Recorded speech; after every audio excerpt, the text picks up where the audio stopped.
Hello everyone and welcome to another video. It's a new year, which means it's time to talk about my all-time favorite gaming device once again. The Steam Deck is turning 3, and what an exciting 3 years it has been. Let's take a closer look together and try to determine whether it is still worth your money in 2025. Enjoy!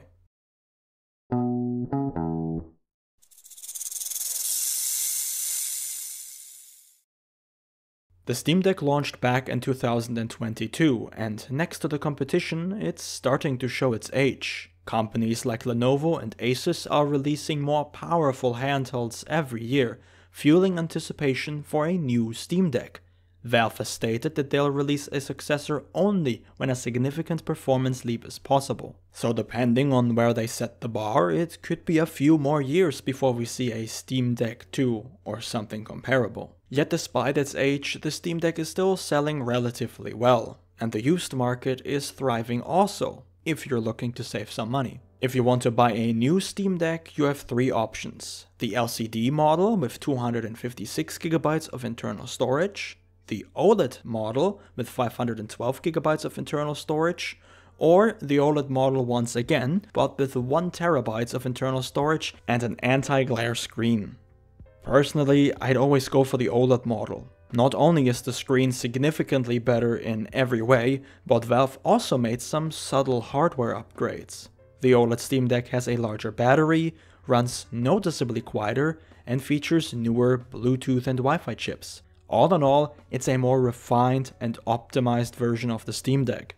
If you are completely new to the Steam Deck, here's a quick rundown of what to expect.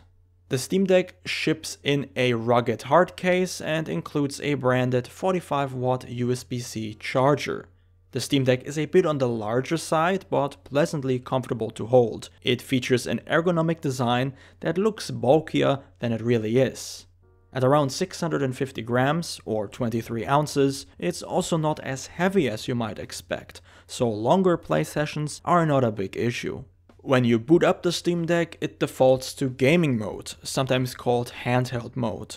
The user interface here is designed to feel like a console, making it easy to browse your Steam library and jump into games with minimal hassle. Most Steam games will run seamlessly through Proton, but it's always a good idea to check a game's Steam Deck compatibility beforehand. Steam Deck verified games guarantee perfect compatibility. Playable games are usually just as enjoyable, though they may require some minor tweaks, like using the on-screen keyboard occasionally. Unsupported games are a mixed bag. Some might work with manual button remapping, while others won't run at all, so keep that in mind. The Steam Deck offers a ton of input options. Naturally, you have 2 analog sticks, a D-pad and 4 face buttons, as well as a pair of triggers and shoulder buttons. But that's not all. You also get 2 large trackpads and 4 additional buttons on the back.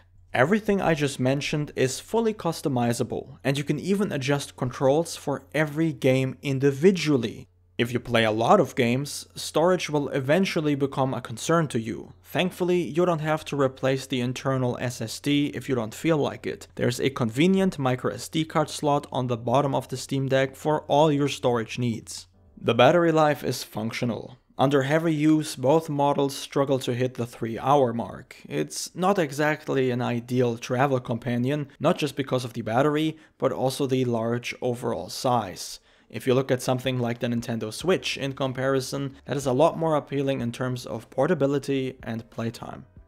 Both versions of the Steam Deck feature a 1280 by 800 pixel resolution screen, which might sound low on paper. However, considering the screen size, which is 7 inches for the LCD model and 7.4 inches for the OLED model, the pixel density is high enough that the image appears decently sharp. Still, I wish there was a higher resolution option. Gaming on the Steam Deck is a blast. It's powerful enough to handle most indie games with ease. More often than not, I can take full advantage of the OLED model's 90Hz refresh rate. But things look a little different when it comes to graphically demanding AAA games. In these cases, you'll likely find yourself lowering graphics settings and maybe even capping the frame rate to 30 FPS. While these adjustments come naturally to PC gamers, there might be a bit of a learning curve if you're used to console gaming. I cannot stress enough that at its core, the Steam Deck is essentially a Linux PC, and this becomes even more evident when you switch it over to desktop mode. You can go from gaming mode to desktop mode by pressing the power button. Once in desktop mode, you can easily tackle everyday tasks like browsing the web, photo and video editing, writing, drawing, coding, and more. To get the most out of the desktop mode, you'll need a dock. While Valve offers its own official dock, any third-party dock will work just fine.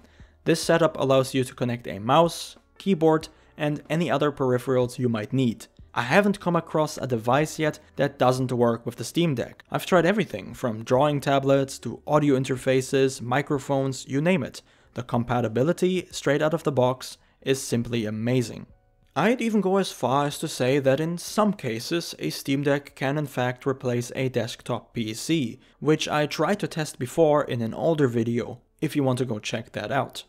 As mentioned earlier, the Steam Deck is just plain fun to play. I've explored a wide variety of genres, from first-person shooters where I made use of the Steam Deck's gyro aiming capabilities, to real-time strategy games where the trackpads function similarly to a computer mouse. With a bit of tweaking, you can customize the experience to suit your preferences to the T. It also makes for a great emulation device that will play anything from the PlayStation 2 downwards without any noteworthy problems. In fact, I know several people who bought a Steam Deck specifically to run emulators on it.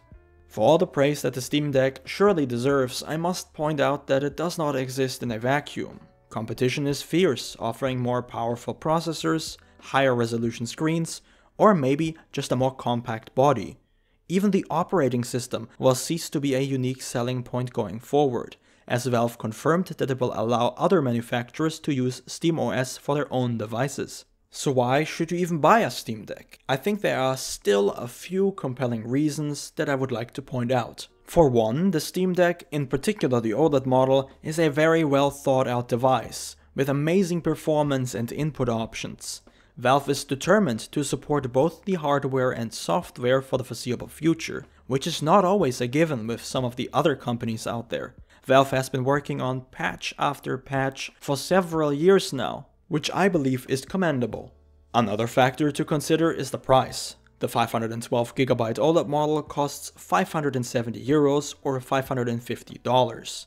Try finding a capable gaming laptop at this price point. I'd even argue that a Steam Deck is a better investment than, say, a PlayStation 5 for instance. The value for money here is truly exceptional. Plus, if you're on a tight budget, you can always buy a used one, especially the LCD model gets really cheap nowadays. Or you could wait for discounts like Valve has done in the past. I wouldn't be surprised if the Steam Deck goes on sale in the near future.